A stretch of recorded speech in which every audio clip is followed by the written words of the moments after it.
Shalom, sahabat Ragi yang dikasihi dan diberkati oleh Tuhan Yesus Kristus.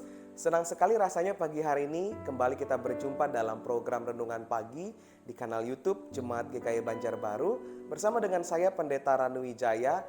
Hari ini kita akan bersama merenungkan satu kebenaran firman Tuhan dari Kisah Para Rasul pasal yang ke-10 ayat yang ke-9 hingga ayat yang ke-23a. Tapi saya tidak membacanya secara keseluruhan. Saya hanya akan membacakan ayat yang ke-9b sampai ayat yang ke-17a.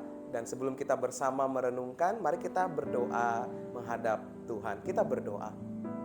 Selamat pagi ya Bapak, terima kasih karena anugerah-Mu boleh nyata dalam kehidupan kami. Karena hari baru sudah kami rasakan dan kami akan mengawalinya dengan satu kekuatan yang datangnya daripada Tuhan, yaitu kebenaran firman Tuhan boleh mengawali setiap aktivitas kami.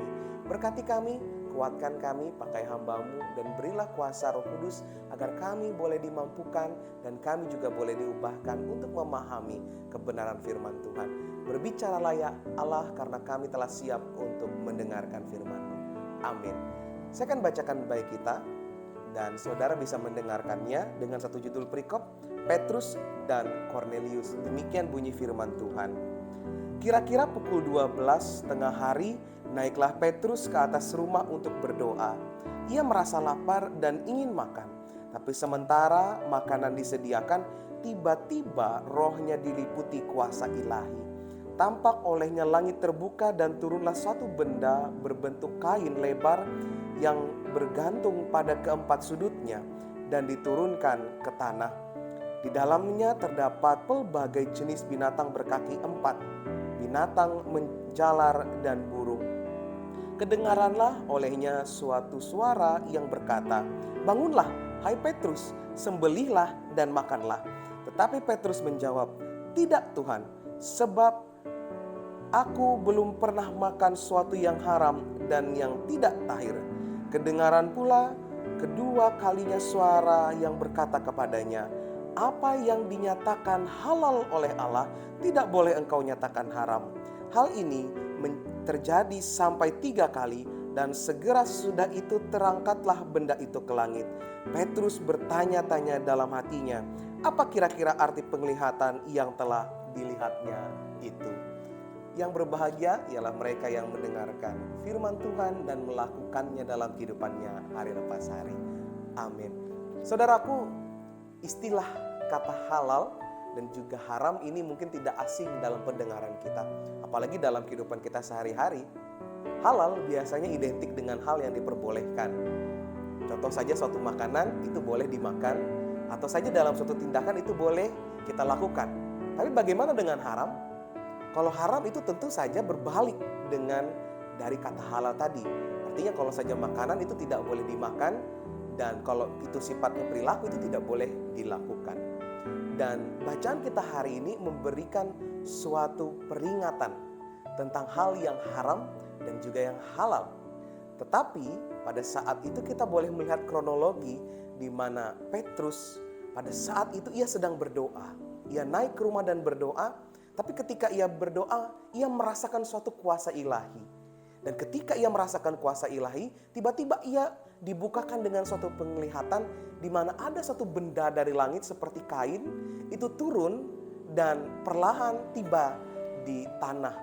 Dan di dalam bungkusan kain itu ia melihat ada begitu banyak hewan yang berkaki empat dan juga hewan yang menjalar serta burung. Tapi lalu terdengar suatu suara yang berkata bahwa Petrus, bangunlah dan sembelihlah. Tapi apa yang Petrus katakan? Tidak Tuhan, tidak. Sebab aku tidak terbiasa dengan makanan yang tidak halal dan tidak tahir. Sampai akhirnya ada suatu perkataan dan suara yang terdengar dalam penglihatan Petrus pada saat itu. Apa yang dinyatakan halal oleh Allah, itu tidak boleh dinyatakan haram oleh manusia. Apa maksudnya ini bagi dalam kehidupan kita? Saudaraku, hidup ini ibarat kata suatu proses dan selalu berjalan. Seringkali kita berjumpa dengan satu ketika kita bisa mengharamkan sesuatu. Tapi pada suatu ketika kita menghalalkan sesuatu yang sebelumnya adalah haram. Kalau kita lihat di dalam Keluaran pada saat itu ketika Musa dan juga bersama dengan rombongan orang-orang yang terbebas dari perbudakan di Mesir, Tuhan memberikan suatu aturan dalam kehidupan mereka di mana ada hal yang haram yang tidak boleh mereka lakukan karena itu mungkin saja bisa berdampak dalam kehidupan mereka. Tapi ketika Tuhan Yesus ada, bahkan Tuhan Yesus sudah mati, ia naik ke surga dan dilanjutkan oleh pelayanan para rasul, ada peraturan baru yang Tuhan sudah sediakan. Yang dulu mungkin saja itu berakibat haram atau tidak boleh, menjadi boleh. Dan ini juga menjadi kaitan keras dalam kehidupan kita. Kita boleh pelajari dua hal. Pertama, dari sikap Petrus, bahwa ia benar-benar taat dengan peraturan. Tapi sebenarnya ketika kita taat dalam peraturan itu, apakah lalu kita menjadikan diri kita suatu pribadi yang eksklusif, yang tidak bisa menerima satu ajaran lain, apalagi kalau kita mendapat suatu penglihatan, mendapat suatu karunia yang diberikan oleh Tuhan. Yang kedua adalah kita belajar untuk berhikmat. Kita belajar untuk peka dan taat pada peraturan Tuhan. Tuhan pada saat itu memberikan suatu kain yang berisi hewan, yang berisi makanan. Padahal kondisi Petrus pada saat itu ia sedang lapar.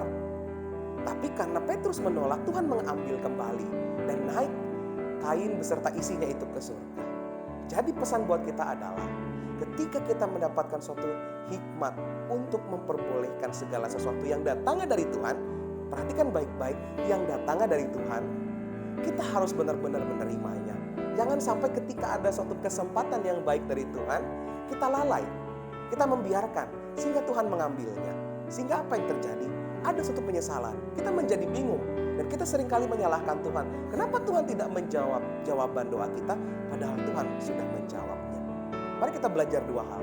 Kita belajar taat, tapi kita juga belajar untuk menerima perubahan. Kita belajar untuk setia. Bukan berarti hal yang haram itu selamanya menjadi haram, tapi pada saatnya akan menjadi halal. Ini sering terjadi dalam kehidupan kita, dalam berbagai ajaran, dalam berbagai peraturan. Kalau pada saatnya itu bisa menjadi suatu dampak yang baik, padahal itu tidak baik, kenapa tidak?